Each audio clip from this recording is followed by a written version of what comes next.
Your faces won't be on it or anything like that. Just us. Just Rabbi Allison and myself will switch places when the time is right. Sorry for being a little frazzled before. My name is Rabbi Jeremy Marquise. And Eleanor. Wonderful. I'm so glad you're here. And I'm sure other people will arrive as the morning goes on. The goal of this program is to do two things. One is to have a conversation about what are the things that you might want to add to your Seder. Rabbi Allison is going to focus primarily on the meaning making and Seder skills and things like that. And the other thing that I will talk about is a little bit more practical. Maybe you have a kashrut question about how to do something with your pots or your pans, and I'll sort of be here. We'll learn the Rabbinical Assembly's kashrut guide. But we'll get to that when we get to that. So we're going to start our the first part of our morning with Seder skills and meeting making. I know I could certainly use it. Rabbi Allison, please take it away. Okay, so welcome. I'm glad you all could be here this morning. Probably many of you have heard me say this before. One of the greatest challenges that Judaism has in the practice of Jewish ritual is that there are too many words and not enough time in which to discuss them. That is to say, we spend a lot of time mumbling stuff in an ancient language that we don't understand, and not deriving from that enough meaning. But in theory, rituals should be infused with meaning, right? We shouldn't do things just because we are supposed to do them. Rather, there might be other people in the Jewish world who disagree with me. My take is that if Judaism is going to continue to be valuable for subsequent generations, we have to make sure that we identify the meaning in the text and connect it with ourselves. And it can't just be about a story that happened 3,200 years ago, but it has to be about who we are today. And as such, I think it's really essential, particularly for Pesach, because Pesach is the holiday that most of us show up for bodily. Okay, even more, certainly more than Yom Kippur. I mean, probably, maybe a few more people might be lighting Hanukkah candles than coming to a Passover Seder. It's hard to say. They're about the same. Maybe 75-80% of the American Jewish world shows up for Passover Seder. It's a huge, tremendous opportunity to make sure that the people around the table are talking about something meaningful, are connecting Jewish tradition with who they are, and trying to derive value in meaning from our text. And so with all those people around the table, it's a lost opportunity not to be able to connect, to derive some meaning from it. So the question is, well, how do we do that? When I was growing up, the way that we celebrated the Passover Seder is that we had the Maxwell House Haggadah, or maybe the Katav. I don't know which one was worse. But no offense, there are many people that like Maxwell House. That's okay. It's all good. We like it. But tradition, right? Tradition. What we did was, of course, we just read the story in English, going around the table. Would everybody take a paragraph, and we'd stumble over the difficult names, and I don't recall ever really taking a moment to take a step back and discuss, well, what does this mean? And that, again, for a holiday where 4 out of 5 Jews are sitting around the table, it seems like that's the best opportunity we've got. And so what I'm going to give you some suggestions for is how we might be able to do that. Now, you're all here this morning, so you're interested in this subject. You might have people around the table who are going to be rolling their eyes and thinking, why do we have to do this? Can we just eat? I have members of my own family who are like that. If anyone's listening, I mean that with all the love and respect that you all deserve. Especially the kids. but yes, the question is how do you engage those people? And really what it comes down to, and most of us don't really necessarily like talking about difficult topics, but on the other hand, if you capture their attention, you have the potential, even within the family. You've all known each other forever, but in some cases you might be sick of hearing other members of the family talk. But you might successfully be able to engage people if you ask the right questions. And so it really comes down to Pesach is a night of questions. We open the discussion by asking questions. There's a story in the Talmud, by the way, of trying to highlight the importance of questions about a couple of rabbis were sitting around having a seder, and one of them takes the matzah and hides it under the table. And another rabbi says, well, what'd you do that for? And the first rabbi says, well, you've just fulfilled your obligation for asking a question. It doesn't matter necessarily what the question is. It doesn't have to be the four that we ask, but you have to ask some questions. And so you might, so I've given you a handy guide to some potential discussion questions on the fourth page of the handout. If there are people who are listening online who would like the handout, just send me an email or contact us at Beth Shalom, and we'll post a link. We can get it to you. So there are questions. That's for you to use and discuss around the table. You can actually make copies of this, hand them out. Again, you'll have somebody who will roll their eyes, whatever. But actually, there are some people who might very much appreciate it. Now the other challenge that you might have, of course, is that again, everybody wants to get to dinner, and you've only got so much time, for people to be able to talk and be able to discuss things. So how do you manage that and still get through the passages of the Haggadah that are important? And so I've highlighted for you the essential things that you must do, that thou shalt do during the Seder, on the top of the first page there. And here's the thing that you have to do. You have to tell the story. Okay, actually, I didn't even mention. That's the number Roman numeral 2 there. You must discuss the story. Okay, tell the story. That's one of our primary obligations. And you must drink 4 cups of wine and say brachot for each of them. Now, what happens between those is actually kind of up to you. Rabban Gamliel says, as we all know, that you must discuss the 3 symbols of Pesach, Matzah, and Maror. So at some point, and that is certainly part of telling the story. It's worth noting, by the way, that what is referred to as the traditional text is not mandatory.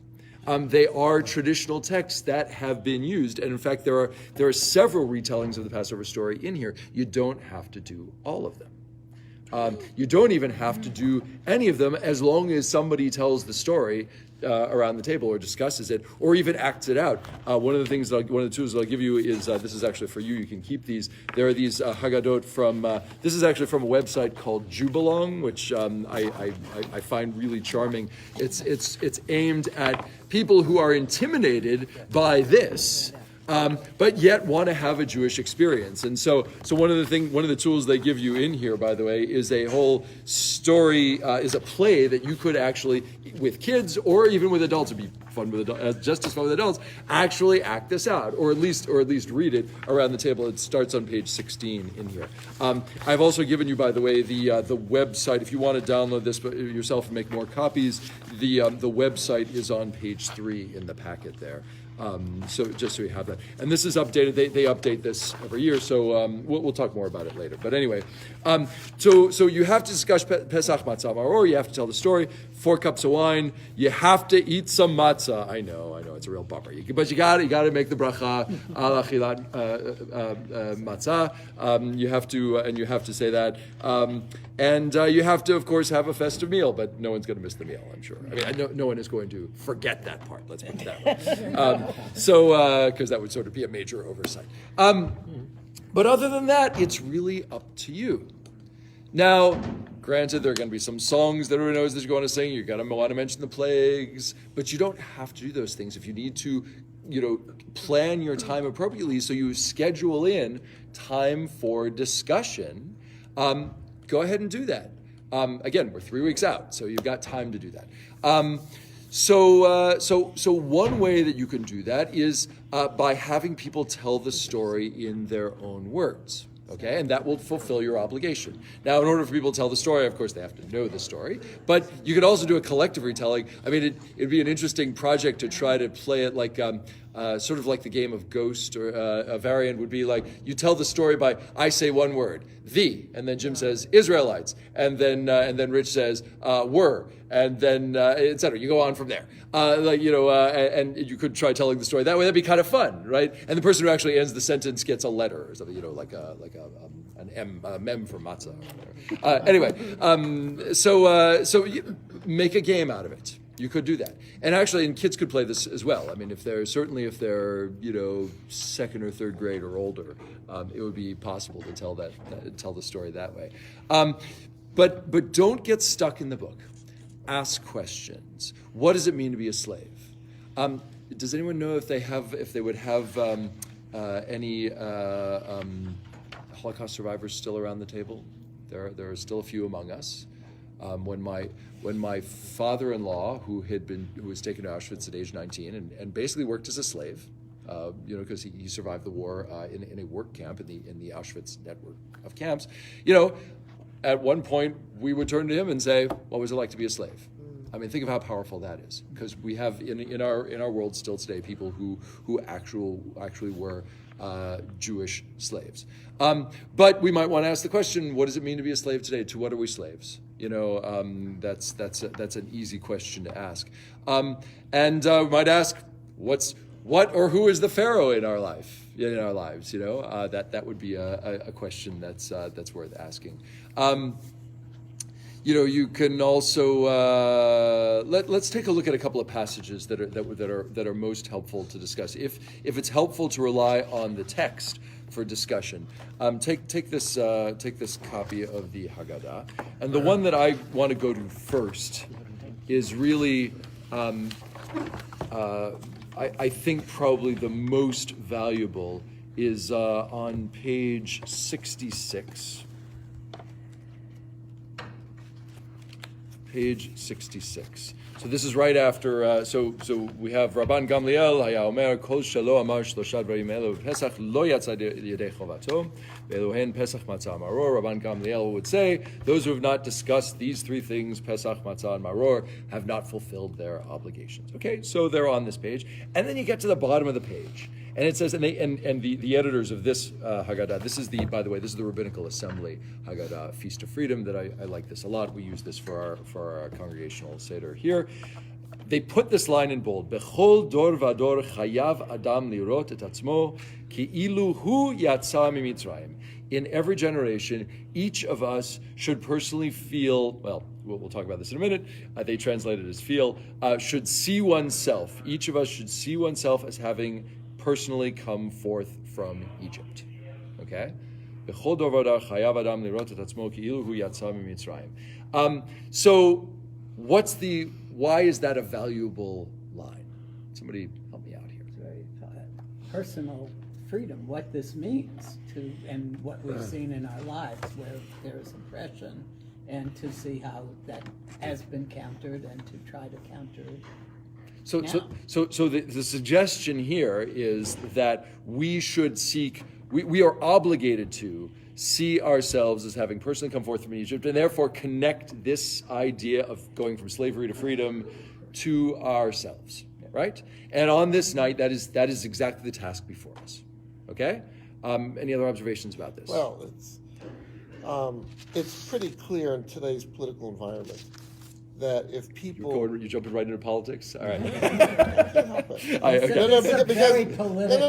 as soon as you talk about having discussion, people are going to talk about politics. If you say who is Pharaoh, everyone's going to say Trump, whether it's a good analogy or a bad. I shouldn't have done that. But it's pretty clear if people don't feel a personal connection, yes, they just don't get it. So people who have lost track of World War II and the Nazis don't understand anti-Semitism. People who haven't witnessed Israel's War of Independence, their Six-Day War, don't understand that Israel's threatened. And they don't feel it if they don't feel personally connected to it. And so if you don't feel this, you can't really appreciate freedom. And how could you really appreciate freedom growing up in the lap of luxury in Squirrel Hill? So that's a very interesting discussion that we can have around the table, because of course Pesach is a multi-generational. The Seder is usually multi-generational. You've got a whole range of ages around the table, often, not always, but often, and sure for people to remember the Six-Day War, let's say.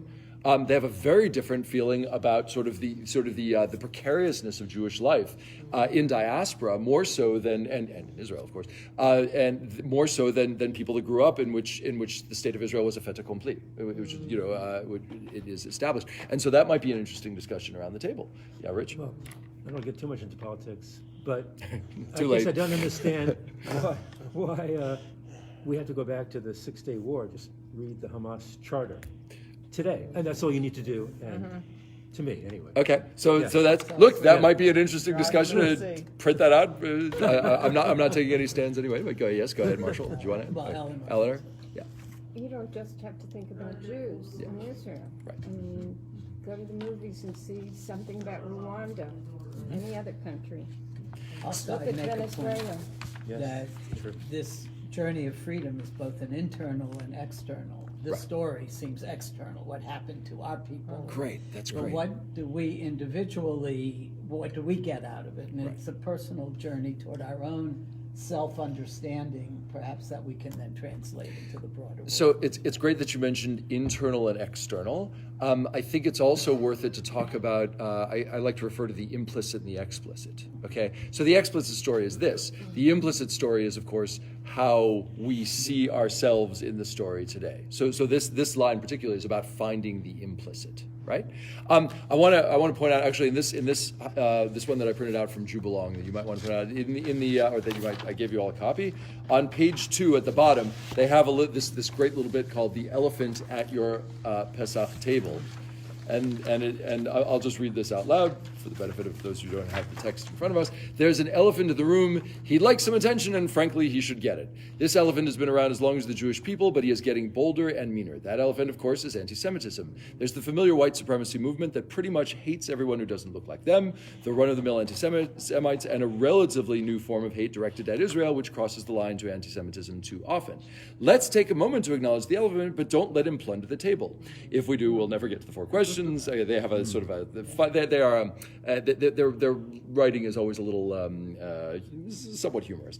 But let's just say this for now. Hate is hate. Jews, Christians, Muslims, Hindus, atheists, literally everyone is worse off for it. So what do? Pledge to fight anti-Semitism, call it out, talk about it, learn about it, but don't you dare accept it's toxic poison, etc. I mean, an interesting thing to discuss, especially in the context in which we're living right now, especially in the wake of the 18th of Cheshvan. 27th of October. I'm trying to, to get us to use the Jewish date in our language. But particularly in the wake of the 18th of Cheshvan, we have to talk about hatred in our world, hatred towards Jews, hatred towards others. And I think that's certainly a valuable discussion here. Look, something else that I want to put out for you is something that Rabbi Marquis pointed out to me just yesterday or the day before, is that Maimonides actually he writes this he changes this text somewhat. This text, this Bechol Dor Vador line, in every generation we should all see ourselves as having personally come forth from Egypt. That is actually in the Mishnah. That's from the Mishnah for Pesachim. And the one about Pesach, and Maimonides actually changes a couple of words, but the most significant one is he says, "B'chol dor vador chayav adam leharot et atzmo." Leharot. He changes. Okay, so this is a grammatical thing. I will be talking about this more this coming Shabbat in the sermon. So I'm grateful to Rabbi Marcus. Right? Spoilers. Yeah, it's okay. Don't tell anyone. So the traditional text, the Mishnah says, in every generation, a person is supposed to see oneself as having personally come forth from Egypt. Maimonides changes it to say, let's assume that it was his. I don't know that it was him that changed it, but the way he writes this out is he says, in every generation, each person must show oneself. It's a causative verb, leharot, instead of lirot. Lirot is not passive, but it's the simple form, to see oneself. Okay, I'm looking at myself and picturing myself perhaps, but leharot, to show oneself, is a little more active. It is what we call the causative binyan, the causative form of the verb. And so it shouldn't be just, okay, I'm trying to picture that, but it's rather, I have to show myself, and perhaps the way I show myself is by showing others physically, bodily, or showing myself physically or bodily. How am I invested in making sure that I go from slavery to freedom, that I understand that, and that I acknowledge that in my world as I'm going through life? What does that mean in terms of my obligations to others? What does it mean towards my obligations to other people around the world who might be in some sort of form of slavery? If you, by the way, Google slaves around the world, you will discover there are many slaves. There was actually, there are different types of slavery. There was a case on Long Island when I was living there in the late 2000s when a family was discovered to have had an actual slave in their home. You know, I mean, these things actually happen. But there are all sorts of forms of slavery. It's worth looking into. It's an interesting discussion you might want to have around the table. What might it mean to show oneself?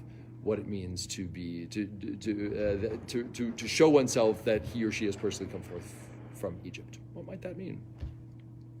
I think it's to some extent it's an ongoing thing. It's something that you shouldn't just leave when you're. You should take ownership of it, of learning about this, thinking about this, and think about it throughout the year. To me, that's what show your colors. Okay, so thinking, but yeah. Engagement What do you mean? with it. That you're involved not just with your own life, but you're involved with something beyond yourself and maybe even beyond your family, although the family is there as well, but really beyond oneself. And engagement can be civic engagement, family engagement, community engagement, as Rabbi is Rich and I and Shuts. It's called Urban Coalition. So all these ways that you can participate in making the world a little better than it was the day before. Okay. And to show, to show that as. This is Caitlin. Oh, Everyone. hi. Well, also to show that the more we as one person are, in bondage to something, we become a little bit less safe. The more we free ourselves, we become more safe. We become a safer person. The more, people are oppressed, it oppresses everybody everywhere. The more that we say, it is about anti-Semitism. One of the dangers of any hate is that it oppresses everybody. If hate breeds hate, and so anti-Semitism breeds hate. It breeds hate everywhere. And to say no, we will come out of bondage because that makes us safer. It makes the world safer. It's not just about us. It's about. Can I just point out, by the way, something that I didn't really understand until after the 18th of Cheshvan was when the neo-Nazis and their friends marched in Charlottesville and they were chanting, "Jews will not replace us." I didn't understand what that meant. Right. Yeah. But just to be clear, in case it's not, what they were saying was Jews will not find ways to bring refugees and immigrants into Exactly. our country to replace us, the white men. Yeah. And when Robert Bowers, Yamach Shemo, his name be erased, walked into Tree of Life with an assault rifle, what he was doing was he was fighting that fight, that fight of Jews will not replace us with others, who are and so yeah, go ahead. Oh, sorry, I didn't mean to interrupt. What I was going to say was, I think there are two other pieces that are important to the conversation. Is in the United States, we spend a lot of time talking about freedom to and freedom from, and that dynamic sort of shows up in Judaism really differently, where Judaism is not based on rights but rather obligations, and sort of that dynamic. And what does that mean for us as Jews and as Americans? What obligations does that put on us? And I would say, just sort of as another point, less than 10 years ago, not everyone in our country was able to marry freely. True. Right? And so, freedom isn't just about slavery, I think. Here the story is about slavery, but not everyone in my family could marry freely, right? Not everyone and other people. There are lots of ways that freedom, Pennsylvania, for example, does not have laws that protect LGBTQ individuals from workplace discrimination. That means that those people, neighbors, friends, families, colleagues, are not free in our state. So I think, as an example, to talk about what does freedom look like and what does showing freedom look like, has to not so literally necessarily about freedom, about slavery, but lots of other kinds of freedom. You made a great point about freedom and obligation. I think what we see in this country a lot is that people talk about their rights, but they don't follow that up with what are the responsibilities that I have in exercising my rights. Abraham Lincoln said, "My freedom to swing my arm ends where the other man's nose begins." I mean, people think of their rights, but they don't think of the responsibility through which or with which those rights have to be exercised. And that's a big issue politically in the free speech movement. What is free speech, and where does that speech lead to hate of others? And or some rights animosity are towards being others? taken away even now. You know, Yeah, you so look freedom and in obligation. Georgia, the new abortion thing, Yeah. where there's a heartbeat. Yeah, And to so, see that, well, just to see that just because I have my rights does not mean that if someone else does not have their rights, I have my rights, I might be, feeling fine here. If somebody else does not have their rights, it makes me less safe. Ultimately, it comes around and it affects all of us, This is great because these are the kinds of discussions we should have around the table. We're doing this sort of as a little practice right now. I don't want to get too far afield, but yes, you had something to add. so Go on to I something think that his grammatical switch of the verb is really interesting from the passive to the active, because Good, you can come on Shabbat and hear my sermon. we're going to be at Beth Hillel. You read it on the blog. Okay. In my experience, the best way to really viscerally understand something is, in fact, active, not just to talk about it.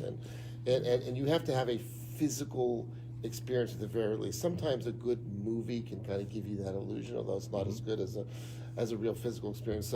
So the CRC is engaged in the issue of prison reform. And I'm not equating being a prisoner with being a slave by any means, but being a prisoner is a bad thing in its own right. And so 2 weeks ago, 10 days ago, Rabbi Vogel took some of us on a little field trip to a prison. And when we Rabbi Vogel runs the Aleph Aleph Institute, which ministers to Jewish prisoners. And when we took turns, because you had to take turns because it's so small, one by one, to walk into one of those cells, and just imagine living there, that gave you a visceral understanding of being a prisoner that no discussion or nothing could ever possibly equate with that. And it's not clear how you can do that with being a slave, or the notion of how a slave must have felt at the end of the Civil War with freedom, or an Israelite must have felt of freedom. But if you can do something physical, real, with your body, to do that really gets to his notion of showing. So let me leap off of that by pointing you to another text which is worth discussing. Go to page 30. And this, by the way, is the preamble to the Magid section, the section in which you tell the story. Okay? And I would say, okay, yes, you don't actually technically have to say this, but it's a good one to read anyway. And by the way, it's written in Aramaic, so everybody can understand. That's by the way, whenever we have things in Aramaic, it's because they were written for the Jews to understand, because the Jews spoke Aramaic, not Hebrew. So it's probably really essential that you actually probably read this and maybe even discuss in English. Now we wonder, how could they have spoken these words? Exactly. So this is in the Aramaic, halach ma'anya diachalu avatana ba'ara de Mitzrayim. This is the bread of poverty. That's literally what that means. Bread of poverty, which our ancestors ate in the land of Egypt. Let all who are hungry come and eat. Let all who are in need come and celebrate Pesach. Now, there's something curious about this, because nobody really opens their door to let hungry people in maybe you could, maybe there are people in the world who do that. But this is not for, I think the way to read this is that this is not for right now. But leaping off of what Jim said is that you need to do something physical in order to be able to truly understand what we're talking about. Maybe the Seder is not the time to do it, but maybe the Seder is a time for us to talk about and make some kind of commitment in between now and the next Seder, let's say. L'shana haba b'Yerushalayim, we say at the end, but maybe L'shana haba, it refers to how can we up our physical game such that we connect meaning with it. Now, there is a technique in the community organizing world that, when after you've done some kind of a thing together, you ask for commitments to people. Now, this is a hard thing, and people are going to be reluctant to do this, but maybe you want to say, how might I, in the next year, let's say, or even in the next week, find a way to understand what it means to be a slave, using the broad definition of slavery. Could I go with Rabbi Vogel to a prison? I'm sure Rabbi Vogel will be happy to take people if people call him up and say, hey, I want to see what it's like to live in a prison cell. would it be possible for us to spend time serving food to people in a soup kitchen? Would it be time for us to there's a program we used to do on Long Island called Midnight Run, which is apparently a national program. I don't know if anyone does that in Pittsburgh, but it's a program where we would collect at our synagogue. We would collect over a period of a couple of months. We'd collect coats and food products and so forth that are not that don't spoil, and that would go late at night on a cold winter's night to areas of New York City where we could give out this stuff. Think about ways in which we can actually do something physical that would help remind us of the importance of understanding freedom. And it might be interesting to discuss. We're all here together tonight at the Seder. We don't see each other very often. What can we do? Maybe we all live in different places. What can we do in our own communities that would help us connect with this idea of what it means to go from slavery to freedom? And I think, by the way, that is becoming more and more valuable in the world in which we are now, sort of very much guided by what's going on our screens, in particular, to find a way to get away from the screen and to do something physical that connects us with others. It's an interesting thing to say. How is there some single thing that everybody around the table, no matter where we're from, Right. and we'll be at a place where kids come from all over, that one thing that we could each do and know that the others are doing it. That's at the it. same time. Nowadays, At one time. with our tools, actually that's easy to do. Yeah. You could set up a Google Drive shared document with here's where we're going to be at this time or whatever, and you could actually connect. You could actually use some kind of Skype or something to connect people together to actually see each other. Hey, look where I am. That kind of thing. That's very cool. So I actually want to use this as an opportunity to do a shameless plug, which is Derech, our adult programming arm. Part of this class is a manifestation of that. One of its portals is acts of chesed. Trying to make the world a better place. And we are constantly kind of on the hunt for new opportunities. And if you want to help lead the charge on something, even if it's really small, we would love to be a part of that. And so just using this as an opportunity to say Beth Shalom is committed to this kind of work, and something we're working on building out. And I think Pesach and the Seder are great opportunities of reminder for that. That's great. One more thing I want to discuss. So those are all good options for discussion and for further action. The other thing that I think it's really important to discuss, and that brings us back to the elephant at the Seder table, is particularly here in Pittsburgh, particularly because of what happened on the 18th of Cheshvan, we are still grieving as a community. And this is, I don't want to bring down Pesach, but on the other hand, I think it might be valuable if you feel like you're capable, and this might be dicey, but to actually do some kind of a check-in and see how people are feeling. Now, it's not. I think it's related to the Seder discussion. Issues of slavery and freedom and oppression, anti-Semitism is certainly factors into that. But I think it's really important for us to acknowledge that many of us are still grieving. Something that I just heard anecdotally from a member of the community within the past week is that it's very hard to get appointments with therapists now because so many people need the professional help, and that speaks volumes about where we are as a community. We, as members of Beth Shalom, we know people who died on the 18th of Cheshvan. But because Squirrel Hill is a tight community in which a lot of people know each other, we all knew people, and we knew people who were injured, and we know people who were there in the room, and I think that's a discussion that's worth having. It might not be for everybody, but it's something that I think you might want to, if you feel like you can gently lead a conversation around the table about just how we're all feeling and enable people to speak honestly about it, that might be very helpful in this time. One of the things that we often notice, that I notice about family gatherings, and of course Pesach is one of those times in which family is brought together, is that you really notice who's not at the table, right? You really notice who's not at the table. And that might not be connected to, again, what happened at Tree of Life. It might be just because we lost somebody in the past year who was, an important figure in the family. But it's really important to acknowledge that and to discuss who are we missing right now? Who in our greater community are we missing? And what does that feel like? Linda, did you want to say something? Or was that just No, images? Or- no, yeah, just Eleanor. if we can just get one of the, Marshall or and that, I, no, the other. That, yeah. Marshall and I went away the end of November Yeah. and the beginning of February.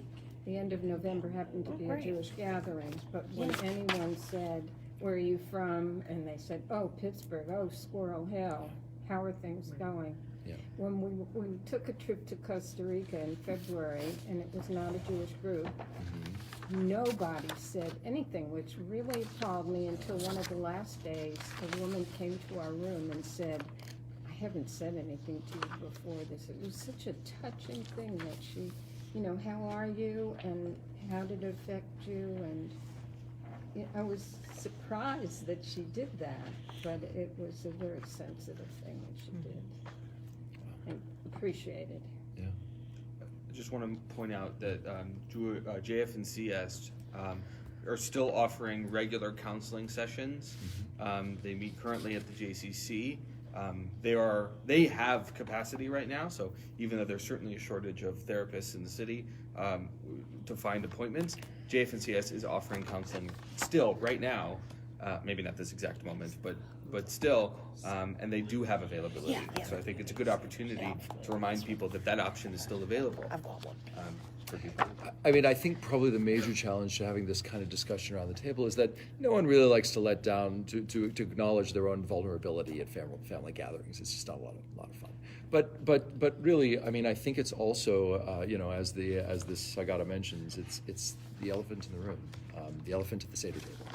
And I think it might be worth a discussion. One other thing I just want to point you to, and then I got to turn this over to Rabbi Jeremy. I'll leave, by the way, all these. Would you mind just collecting this stuff? But you can take a look. You can't. These are all mine. The Haggadot. Please don't take them. But these you can take these copies. Yeah. Question. I just wanted to say one Yeah. thing. Sure. My brother died about 10 years ago, and the first time all the cousins got together, nobody said a word to me about it. And I thought, this is the elephant in the room. How could, maybe they were afraid that they were going to upset me, but how could they not say something? Yeah, so it might be, look, there might be people around the table who are grieving quietly and you don't know. Yeah, we were family. Right. The last thing, again, there's a lot of great stuff in here which I think are nice, easy to enter conversations, so that's why I'm handing this out. But I think when really, this is priceless. On page 14 in here, it has a take on they say 4 sons, although I prefer 4 children because they could very easily be girls. But this story is like it reads them as 4 generations. The immigrant, the children of immigrants, the 3rd generation who are completely assimilated, and the 4th generation, the ones who don't know how to ask a question, who have so little connection to Judaism that they don't even know how to enter. I think this is a very interesting discussion because this reflects the reality for many American Jewish families. It may not be your family, but it is an interesting discussion that might be a relevant thing around the table. So as I said, I'll leave this stuff here. When Rabbi Marquis talks about kashering, it's worth noting that the brachot and the search like that stuff is in here as well. So you can use this. You might want to use this for stuff. Most Haggadot have the instructions for what you do for the search for chametz the night before b'dikat chametz and so forth. So, all right, thank you very much. Thank you. Pleasure to be here with you this morning. Please, if you have questions or if anyone's actually listening to this online and you want ideas, call me or email me or find me on Twitter or whatever, Facebook. I'm available, and we'll chat about meaning on Pesach. Good luck. Are you Chag Sameach. buying Thank you, Rabbi. chametz? What's that? Are you buying chametz? Selling. Oh yes. Selling. I'm sorry. Well, I buy it from you, and then I will sell it to We will somebody post else. things Yes. on the Facebook page as well as on email, exactly on how to do that. So stay There are tuned. forms by the door Excellent. in the Palkovitz lobby. So you get the one that has the Pesach information. There's a form. So you can Thank you. Take care.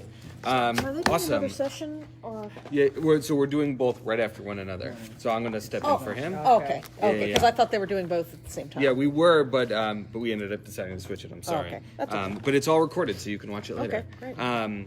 Why doesn't everyone just take a moment and like stretch their legs and arms and like we're gonna switch gears entirely? So maybe everyone just take a moment to do whatever you need to do to shake up your mental etch-a-sketch. I like that. I like that visual. That's Yeah. very good. Yes. There you go. We'll take one of those. I'll give one to Jim. Oh, One yeah. of those. Pesach guy. Yeah, I don't know if I'll stick Yes. Not allowed these, so we- Yeah. I just saw this on the website, so it's still active. Yeah. This is the newest version, and if you need to head out, feel free to do so.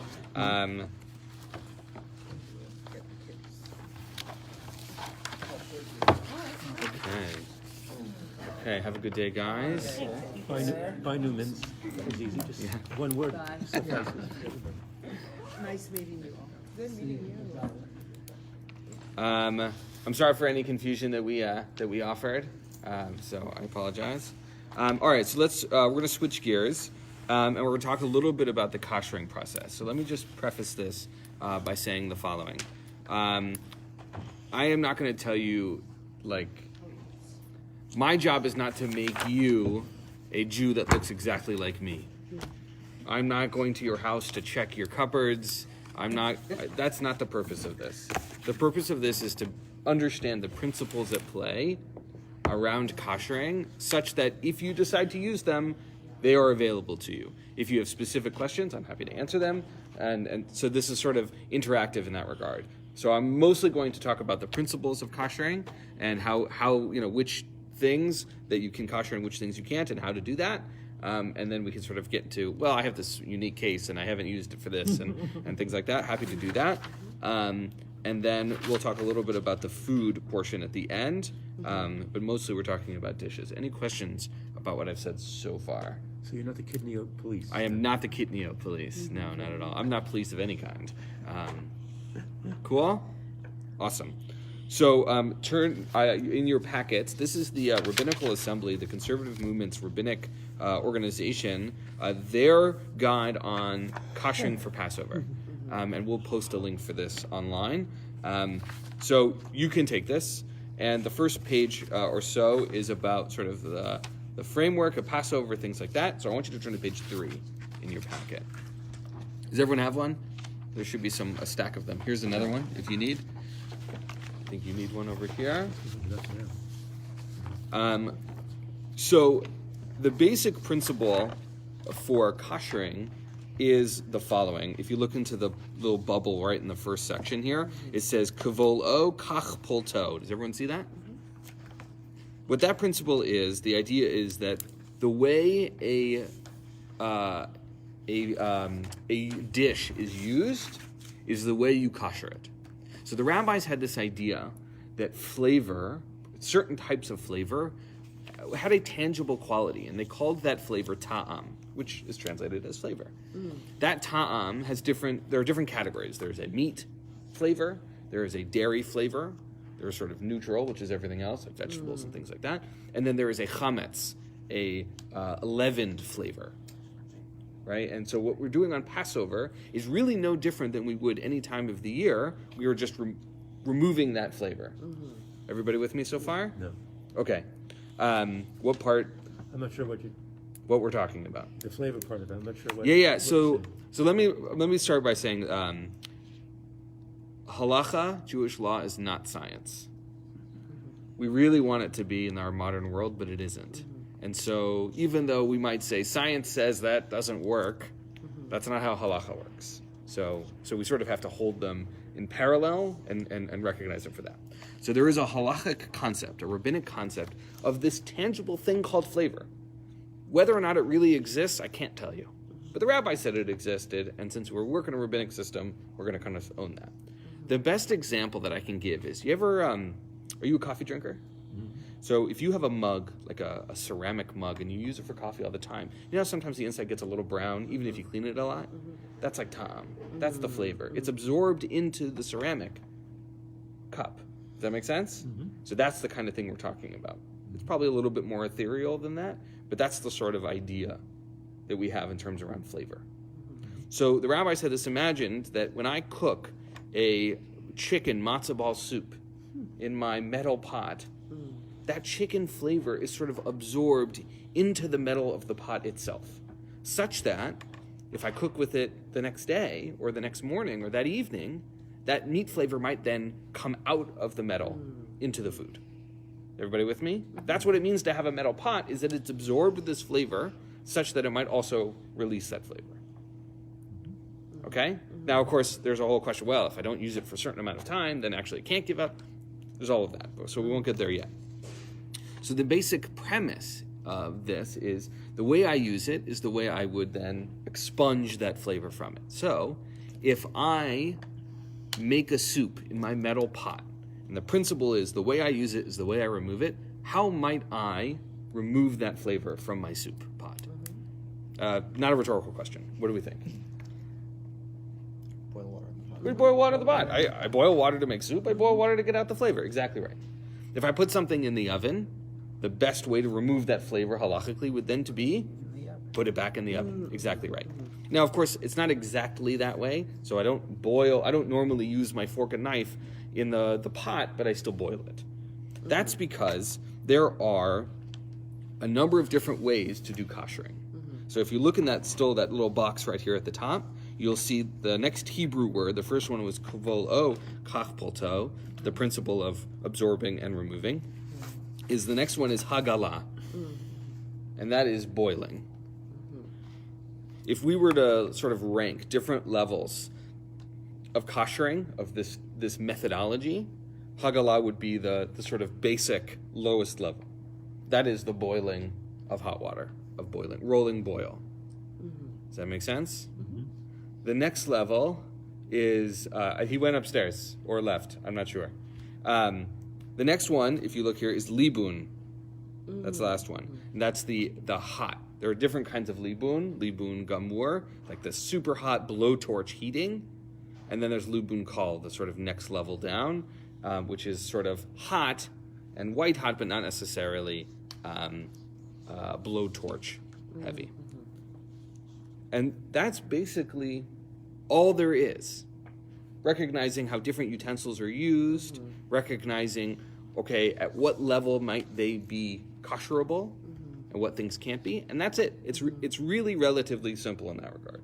I know blank looks do not say simple, but that's okay. All right, everybody with me so far? So it's kind of matching like with like in terms of... Right, or you can close your house going and just away. leave the whole way. We're gonna Absolutely. clean first, Oh, are you? but not as the same way. Gotcha. Right, my job here is not to tell you how you should clean your house, just to give you the They're tools. going- Gonna clean, they're but going away- we're they're going leaving away for and they're 2 still weeks. cleaning. Lock That's the amazing. door is a great way to clean. Never No heard such argument a there. thing. But So, We've never done it. the major categories of utensils, according to halacha, is the following: metal, glass. In our case, we have heavy plastic now, and ceramic. Those are the major versions of categories of utensils, either cooking utensils like forks, knives, spatulas, as well as frying pans. All of those require sort of different things, but those are the categories of things that we have. Now, of course, there's wood, and there's not, what is it called? That like dark black, Non-stick. a non-stick. There are all sorts of other types of tools we have. Not all of them fall in the category, but basically those categories. So the first one we're going to talk about is metal. When it says metal, it's talking about something that is stainless steel or something that is not going to be covered in like a non-stick pan, right? We're talking about something that looks and feels like just a piece of metal. And so pots, silverware, and utensils that are not used in the oven, right, can be boiled as a way of removing the flavor. So that giant soup pot that I have to make my chicken matzo ball soup, I boil water in it. It has to be a rolling boil. And ideally, you want to cover every surface of metal. So what might be a way that I can do that? Just imagine. I have a pot of water. What would be the way so I can cover every part of the metal, at least on the Put it inside? in the sink. Could put it in the sink, but it's hard to have a pour it rolling over. boil. Oh, you just Right. make it high and then let it boil over so it comes down the sides. Right, so it's more along those lines, right? Which is that it has to be a rolling boil, so it has to be covering every part that I can. In the sink, it's a little hard to do that, right?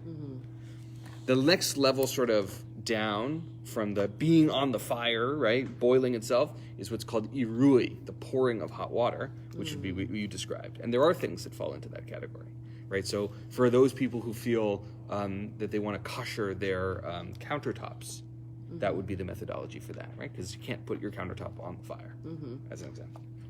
So the best way to kosher is that the idea is that you have not used your utensils in 24 hours, so they're clean.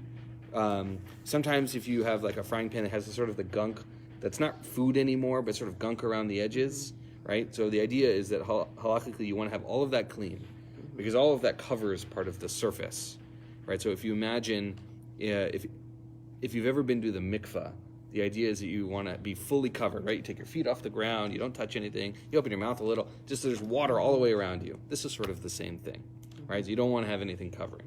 And so these pots, silverware, things like that, we want to have clean and put it in boiling hot water. So the way I do it at home is I kosher my biggest pot first, and then I drop my silverware in one at a time, because I want them fully covered. I let it boil. Right, I want it to be rolling boil as much as I can, and then I remove all of those things because they're hot. I'm very careful. I let it boil again, and I put new things in. Okay. For the large things that don't fit in your pot, let's say you have I have a large frying pan I use all the time, right? There's an argument to be made that I can't fit that in my pot, and so for some people, as long as it's all covered in water at some point, so you put some in, take it out, and put the rest of it in, things like that. Things that you would put in the oven, you would need to kosher your oven first. So that would be heating it up to 500 degrees, keeping it at that temperature, such that even though it's clean, all of the stuff that was on there, all of the gunk that you tried to get off but you missed, would at least have turned into ash, had been burned away. The idea is that there's nothing left. And if there was something left, it's so much not food anymore that it doesn't matter. A metal sink can be koshered the way you described it, by boiling hot water and pouring it around. And you can see here that it wants you to start from the bottom and sort of work your way up for a metal sink. I'm going to go this really quickly, and then we can sort of just do questions. Glass dishes need to be clean. Turn the page to page 4.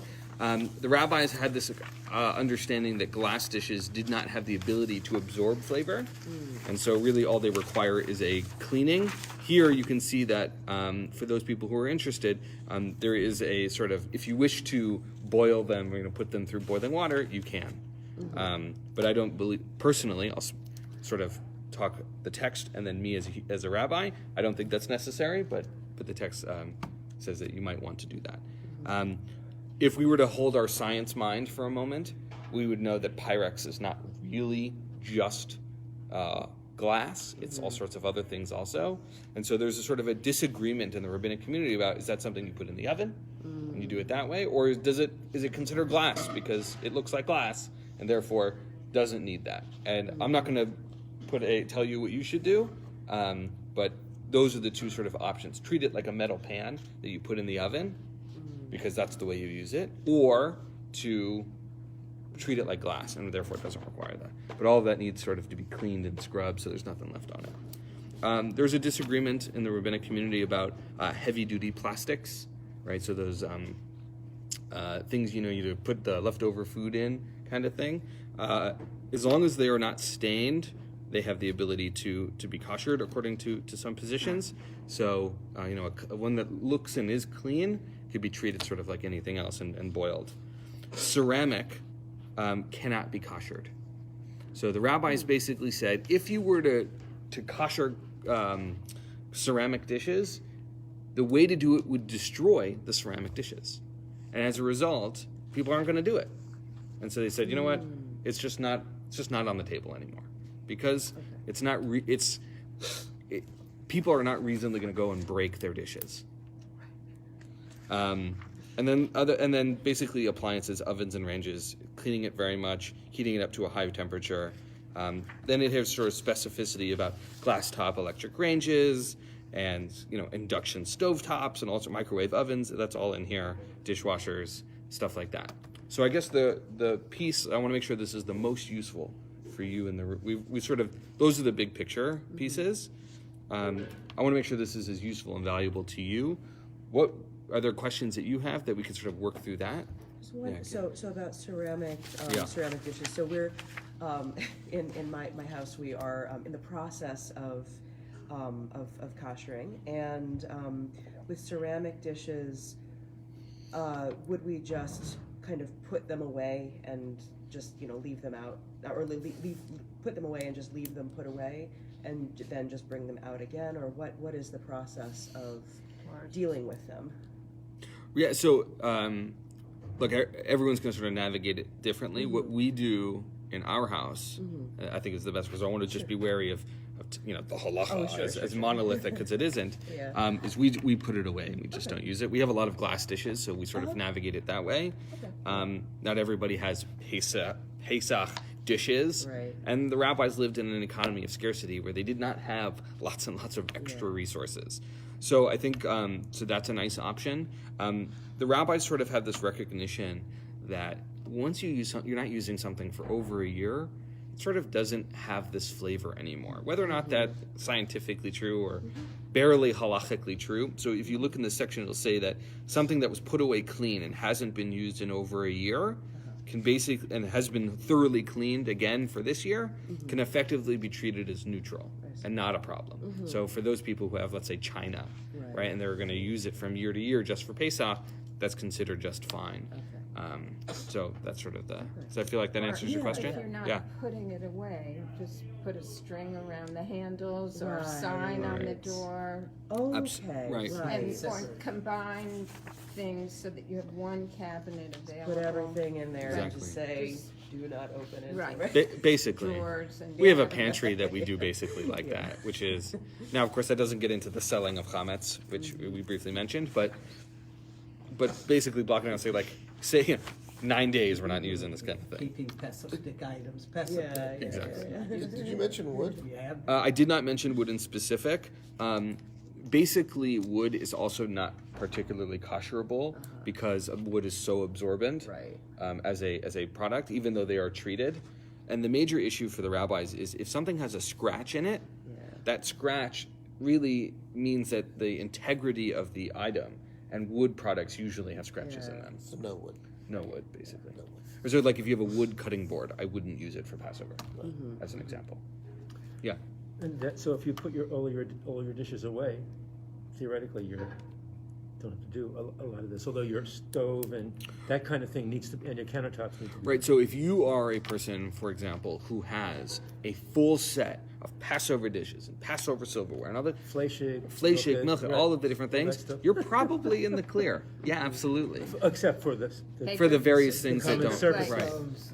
Right. So paper plates are obviously not an issue. So in that case, right, it's really just about switching it over. That's a lot of work right there. For sure it is. But I think I know for me, every year I accumulate items that I've put in the wrong sink or I've used in the wrong way, and so I use that opportunity to kosher everything I needed to kosher over the course of a year. And so that's another benefit of doing it that way. But really, I mean, if you have the Pesach dishes and silverware, that's definitely a good way to go. Yeah. I guess the easiest is the Passover fast. And you don't have to. Right. The 9-day fast. I like it. It wouldn't again solve the eating the matzah problem, but yes. Well, you eat that from the box. Right.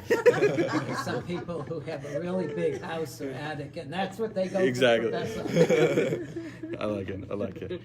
In other parts of the country and different communities, they have basically a Passover camp. And they go to one of the summer camps, Jewish summer camps, and they do Passover there, which is great. And I would not want to be responsible for necessarily koshering an industrial kitchen, but for Passover. But It's certainly an opportunity. Are there other? What happens to the kitchen here? I don't know exactly. My assumption is that they kosher it, since our caterer uses it and makes Pesach friendly foods. But I don't know If they have a exactly. Seder, they have to do that now, yeah. Yes, So- right. Since we have a Seder Seder, here, right, that's different. Yeah. that would be my presumption. Yeah. In years past, we just sort of koshered it, cleaned it, and then left it alone. But I can't speak for it since I don't have the authority over the kitchen, so I don't want to say something that isn't true. Other questions? Yeah, so just Yeah. reiterate, so if you have a pan that you want to Yeah. kosher for Passover, it's an oven type pan. What do you do with it again? Right. So let's for a moment assume that the oven has already been koshered. Right. Okay. Right. So it's already been heated up. It's all of the ash has been cleaned away, right, from the food particles that fall. Everything is cleaned out. You've heated it up to. So the document talks about self-cleaning ovens. So if you have a self-cleaning oven, it's getting up to 600 degrees or something like that, Fahrenheit. I have to be honest, me personally, I'm terrified of those self-cleaning ovens because of how hot they get, and I think they're a little bit dangerous. But if you've used it and it's safe, you should do that. What I do is once my pan is cleaned, Yes. right? Let's say I have a metal pan. It's fully cleaned. It's got nothing left on it. I've really scrubbed it down. I haven't used it in 24 hours. I place it in the oven, turn up the oven to about 500 degrees, and I leave it in there for a half an hour to an hour, right? Such that there is nothing left on it, right? I think one of the major concerns, and it talks about it here, is the concern over our items, which is to say it's going to get warped or destroyed somehow.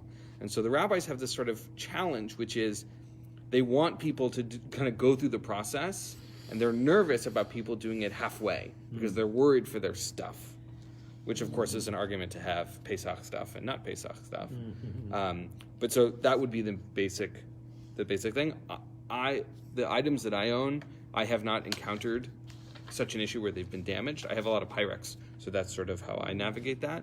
The last piece I would say is, I know some people will get like those thin metal pans from the bakery aisle that are sort of single use.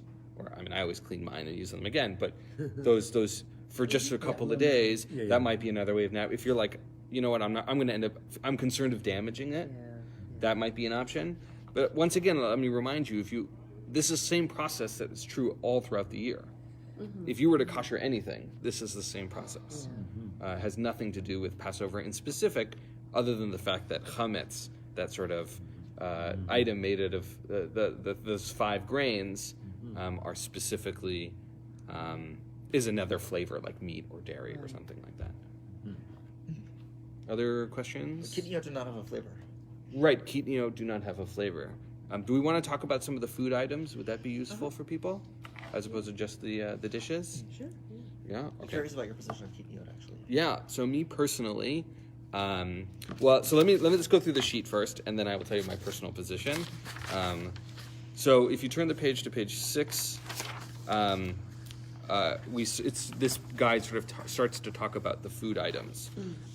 Chametz is food, flour, or drink made from the 5 grains: wheat, oats, barley, rye, and spelt.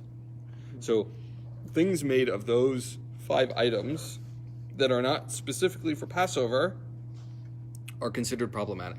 And what Rabbi Adelson was referring to is at the beginning of the Haggadah, it has a whole section for searching and ultimately destroying chametz from your house. You might have hidden 10 Oreos or 10 Cheerios around your house for children to find. That would be an example of sort of manifesting that. You'll also find that certainly in Squirrel Hill, and it was when I lived in Los Angeles, it was true there as well, these sort of large pits where people will burn their chametz, where you can come and bring the extra loaf of bread or something like that. So sort of to each their own, but that's the way. You can also arrange for the sale, which we briefly talked about. We will have that option here, but I want to offer another avenue for that, which is if you have a friend or a neighbor who is not Jewish, this is an opportunity for relationship. I mean it very seriously.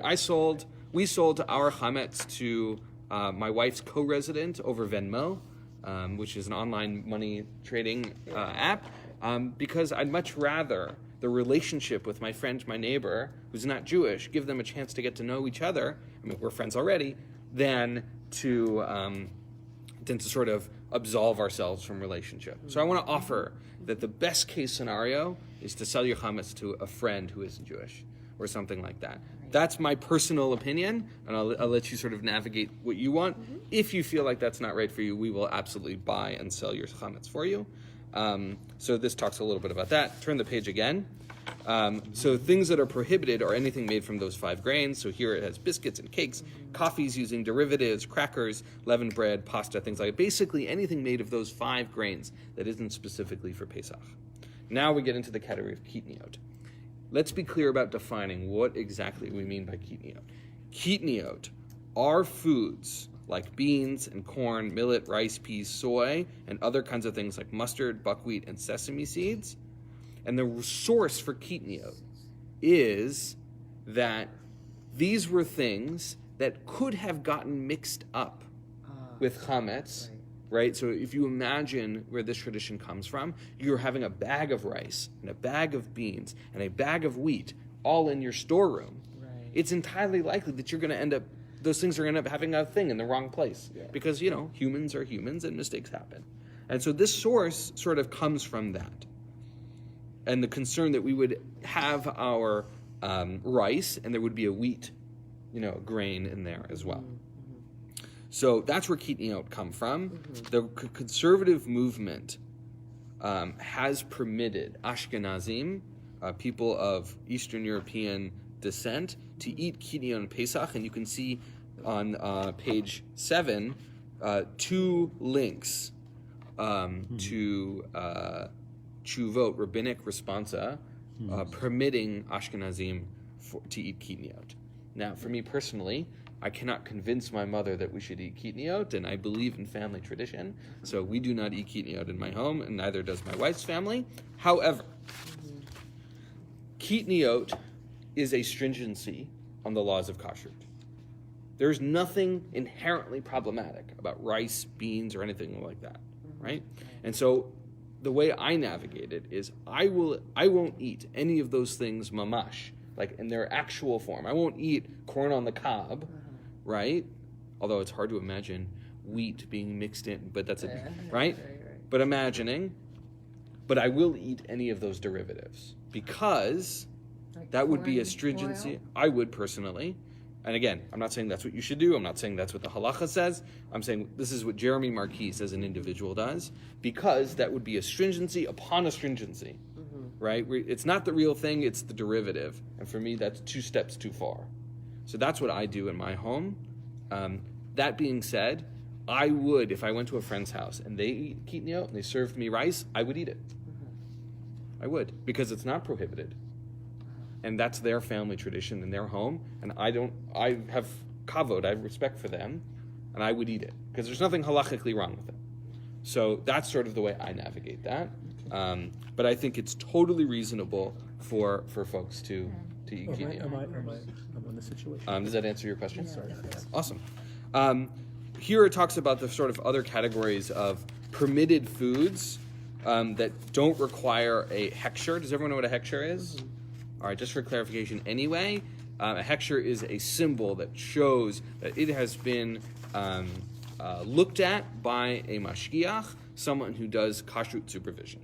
So at the bottom of page 8, you will see that these things, and the top of page 9, do not require a hechsher according to the conservative movement. Baking soda, eggs, fresh fruits and vegetables, certain types of kosher meat, not chopped meat, but fresh and frozen, pure tea, unflavored coffee and tea bags, olive oil, extra virgin only, and certain and other kinds of things, spices, things like that. So, Yeah. on the one hand, baking soda is kosher for Passover. On the other hand, it seems like it violates the spirit of the holiday. because it's for baking, right? Well, not just baking; it's for making things rise. So, but let's be clear that the premise of it is not all leavened things. It's leavened things made from those 5 products, right, under certain circumstances. So, before the modern era, most matzah was soft, kind of like a pita. So it's not necessarily something that's leavened.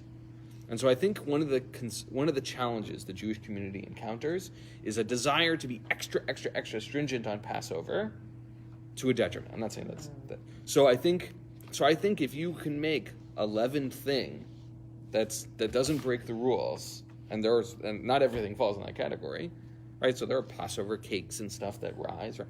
I don't think that's essentially problematic, because I think the question becomes, what is the spirit of Passover, right? What's the spirit of Shabbat or any of these things? First of all, I don't think it's only one thing. And we spent the first 40 minutes of our conversation talking about it's about freedom, right? And so we sort of hold these things in parallel, to sort of challenge. That's how I feel personally. Yeah. I guess I wonder. I mean, there are principles of sort of non-Passover kashrut that come from Ma'arit Ayin, right? So like chicken and milk. Right, what other people see together you because doing. right. So if someone sees me eating what looks like a cake, it wasn't made from yeast, and it wasn't made from regular flour. It was made from matzah cake meal and baking soda. But doesn't the same principle apply? Yeah, so the concept of Marit Ayin is that someone might see you, misunderstand what's happening, and either themselves feel like something that is prohibited is in fact permitted. So if you see me in a restaurant, right, and that restaurant serves, shrimp, you might see me and say, oh my God, shrimp is now kosher, right? Or, oh my God, the rabbi's eating shrimp, which I don't, just for a frame of reference here, right? Which I think is a reasonable concern, and I think the same concern would then apply for Passover. I think also Marit Ayin is very subjective, right? And so everyone navigates it differently. So I can't tell you what you should or shouldn't do. I think it is reasonable to say, you know what? During Passover, it feels wrong for me to eat something leavened, and so I'm not going to. I think that is a reasonable thing to say. We can always take on stringencies for ourselves, right? I tend to believe that being lenient when we can is an important halakhic principle, right? I think there's a quote of Rashi, I think, somewhere, which is, it's easy to be stringent, it's hard to be lenient, right? And so I think Jewish tradition and Jewish law sort of has a tension there. So I think if you feel like I'm going to be concerned about other people seeing me, then don't eat it. But I would sort of feel it out, see how you feel. Okay. And you know what? You could try it 1 year and say, you know what? This doesn't work for me, right? I need to go back to what I was doing before, or try a third option, right? Every year is an opportunity to try it different. So those are things that can be purchased without a hechsher for Passover, without any concern. So now we're on page 9. Excuse me. In the second category are things that do not require a hechsher if purchased before Pesach. Right, so milk, certain forms of quinoa, frozen fruit juices, filleted fish, salt, things like that. Pure white sugar, and you can see there's some of these have this qualifications. There's a whole section here about frozen, uncooked vegetables. One of the concerns, or one of the things the Rabbinical Assembly suggests, is if you're going to buy something before Pesach, in which it might end up having chametz in it, to sift through it and remove the chametz. It won't ruin anything, especially if it's like frozen vegetables, right? Just to double, things get mixed up. We live in a world where things are processed, right? Things get mixed. But a frozen cold vegetable, it can be removed if you purchased it before chametz. Yes. Well, if you cook it. I mean, if you defrost it, you can't. Right, so you pull it out of the refrigerator, you open it, it is still frozen, you remove the chametz if it's there. Ideally, it's not there at all anyway. That would be permitted under these circumstances. The third category are things that require a hechsher all the time. So obviously anything that is baked, and anything that has been processed, canned tuna, cheese, which I actually think is a change from years past to this year. Chocolate milk, decaf coffee, things that are flavored and adjusted. Change? I remember cheese being something you could purchase before Pesach without a Pesach hechsher, but that might just be my faulty memory. Why is there a distinction between purchase before and purchase during? So there is this idea that right, you sort of abandon your chametz. And so that if something accidentally gets mixed in, if you purchased it before, under certain circumstances, like it's not your fault, you're absolved of it.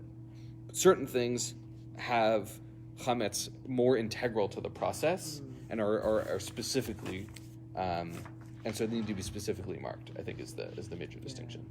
But it seems like it doesn't matter what your intent was when buying it, right? You can buy it before Passover for the purpose of eating it on Passover. And somehow that's different from buying it during Passover for something during Passover. Right, so I think the idea is if I bought something that probably doesn't have chametz but might before Pesach, and I said, you know what, I'm going to have this on Pesach, is different than me buying something that likely has or possibly has chametz in it during Pesach. Oh, I see. That's before Pesach, you could look through it and remove chametz. Correct. Well, I'm not a food technologist, but from what I know, food processing, canned tuna and cheese do not involve chametz in their production. That's true. I can't speak. Look, I haven't sat in a lot of cheese factories, so I can't say specifically. Right. But according to the Rabbinical Assembly's guide here, it's required. It's interesting. I actually have celiac disease, so I'm actually allergic to all chametz. That sort of makes it easy in some sort of perverted way. My little tiny taste of, of matzah, tiniest little taste that I You can get have. gluten-free matzah.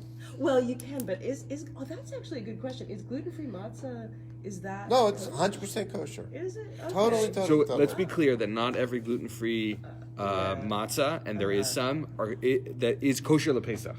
A lot of them are kosher, but not always kosher for Pesach. Yeah. So just be careful when you buy it. No, Okay, if you go to the Chabad website, you can buy oat matzah, 100% good. I'm sure that's true. Really? I'm sure that's true. Yeah. I'm sorry, I missed. That's okay. I'm going back. Yeah.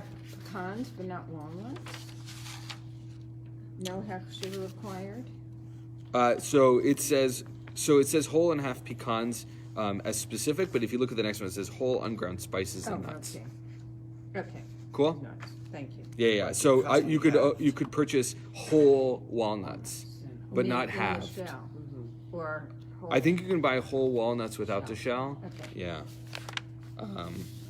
And then the last couple of things in this packet are things like baby food, medicines, pet food, things like that. And the basic premise is babies are not ideally you're giving them kosher lePesach baby food, but babies are not ultimately obligated to the mitzvot in the same way. And so lots of formula, for example, uses soy, which is a kitniot, and so it's sort of non-issue. Medicine, let's be clear, is almost always permitted because medicine is medicine and your life matters more than anything else. Turn the page. There's a whole section here about pet food, and I'm not going to go into the details here, but the last section I think is interesting, which is basically some authorities allow for your pet to be sold along with your chametz. I sort of right. Sarah and I were talking about this, right? I have sort of mixed feelings about that, to say the least, but it's on there anyway. I would like to see Rabbi Addison walking all those dogs. Right, Rabbi Addison is going to buy your dog, sell your dog, walk all your dogs. I am not obligating him to that in any way. And then the last thing on page 12 is talking about non-food items. Non-food items are not food, do not require halachic kosher supervision. So go crazy with purchasing aluminum foil, I guess. And then it has notes at the end for tshuva and stuff. And so this is sort of how I want to end our session because I want to respect your time, which is the following. It is easy, as I said, quoting Rashi, and maybe that was a wrong attribution. It's easy to kind of go out of hand, especially with Passover and koshering and things like that. And so what I am not suggesting you shouldn't do the work. But I am suggesting that to be overly stringent is to miss the point. This is not meant to rid yourself of everything you own. This is meant to be not just a physical practice, but a spiritual practice. One of my teachers, Reb Mimi Feigelson, used to say that along with your chametz, we have spiritual chametz. We have the things that we need to get rid of from ourselves, the things that we hold on to that really need to be cleaned out of our soul. And so, along with your process, whatever that might look like, it is absolutely worthwhile to think to yourself, while you're scrubbing your pans, to say to yourself, what spiritual chametz am I working out with this? What part of myself or part of my life or part of my journey that I need to scrub differently this year? And let that be part of your process. And I think another piece of that is then not to be overly stringent. We're human. We make mistakes. It's okay. And nothing is perfect. And so I think along with it, to recognize that this cleaning, this koshering process, is not just about cleaning your house. This is a physical meditation. This is a spiritual act. And I think it's worthy of taking it that way. Unless there are any additional questions? Yeah. If you could just talk a little bit about just selling chametz and Yeah, so there's a tradition of basically saying, okay, I can't own my chametz. So some people use their chametz all year, and they get rid of it, and they don't own it anymore. So the way that sort of the going around that is to sell your chametz to someone else. That can be done a lot of different ways. A lot of it is symbolic. So they'll like block it out and that'll be it for the day. Other people literally drop it off at other people's homes. The basic premise is that if I sell it to my neighbor and I leave it in my house, my neighbor could reasonably come to my house and eat it. And it would be owned by them. Yeah. Right? There's sort of an implicit agreement. But I think the idea is that you're really giving it away. It's not yours anymore. Yeah. We have sort of a form you can fill out. We'll have an online form you can fill out with the shul, so that you can sell with your chametz. There are paper forms that you will have. Lots of places do it. Again, my recommendation always is to build relationships with your neighbors and find a way to do that. As I said, I sold it to a friend online, over a text message. And we boxed it up. We put it in another room, and we said, "Look, we're leaving this be." So that's sort of the symbolism of that. But I think the real takeaway for that is to really act as if it is not yours. A friend of mine told me yesterday that he brought all of his alcohol to a friend's house, and he didn't get it all back. Yeah. And you have to be okay with that if you're really going to let it go. Otherwise, it's sort of it's not a real exercise at that point, right? It's for pretend. And if we want to engage in this stuff, we want to sort of take it as seriously as we can. I love that idea of it being the physical manifestation of the spiritual act of just, just the chametz of the soul. What are you getting rid of? I love that. Yeah. Reb Mimi is a wise teacher. Anything else? Okay, good learning today. It was nice to spend time together and learn from Rabbi Adelson. For those people who are watching on the internet, you can always rewatch this later. It was good learning with you, even from a distance. And have a wonderful day. Chag Sameach in a couple of weeks. This is Eleanor and Marshall. Yeah, wonderful. I'm so glad you're here. They're my friends. So I'm going to turn this off.